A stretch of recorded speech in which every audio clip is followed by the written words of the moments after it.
দেখো ভেতরে কিন্তু আমি পাখির ডিম দিয়েছিলাম, এটা কিন্তু ফুটে অলরেডি বেরিয়ে গেছে। হিট মাপা টেম্পারেচার মেশিন। তো বন্ধুরা আজকে কিন্তু তোমাদের সাথে একটা নতুন জিনিস শেয়ার করব, আর জিনিসটা দেখে অবশ্যই বলবে জিনিসটা কেমন লাগলো, ঠিক আছে? তো দেখো এইটা হচ্ছে কিন্তু আমার ডিম ফোটানো ইনকিউবেটর, ঠিক আছে? দেখো এটা হোমমেড ইনকিউবেটর, এক কথা বলতে পারো এটা ডিম ফোটানো মেশিন, ঠিক আছে? দেখো ভেতরে কিন্তু আমি পাখির ডিম দিয়েছিলাম, এটা হলো কিন্তু কোয়েল পাখির ডিম, ঠিক আছে? আর এটা কিন্তু সম্পূর্ণটাই আমি নিজের হাতে করে বানিয়েছি, আর এটা বানিয়েছি অনেক দিন হয়ে গেছে, বাট আজকে আবার কি মন হলো, এই 15-20 দিন মতো হয়েছে এটাকে আবার ঠিক করেছি। তো দেখো এটা হলো কিন্তু হিট মাপা টেম্পারেচার মেশিন। আর একটা জিনিস যেটা তোমাদের সাথে শেয়ার করার সেটা দেখাই তোমাদের।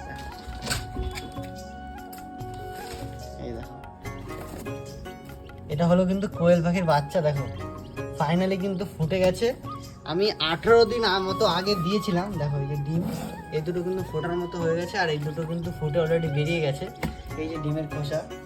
তো 18 দিন মতো হয়েছে আমি দিয়েছিলাম ডিমটা, বাট অনেক দিন যেহেতু মেশিনটাকে ব্যবহার করা হয়নি, তাই মানে বুঝতে পারছিলাম না কি হবে। তো ফাইনালি রেজাল্ট কিন্তু সামনে চলেই এসেছে। দেখো দুটো বাচ্চা কিন্তু নতুন নতুন সবাই ডিম থেকে ফুটে বেরোলো, এই একটা আর এই একটা। আর এখানে ডিম রয়েছে, ডিম থেকে কিন্তু এগুলোও বেরিয়ে যাবে। এগুলো আজকে রাতের মধ্যেই মোটামুটি বেরিয়ে যাবে। তো জিনিসটা কেমন লাগলো তোমাদের অবশ্যই কিন্তু কমেন্টে জানিও। চলো টাটা।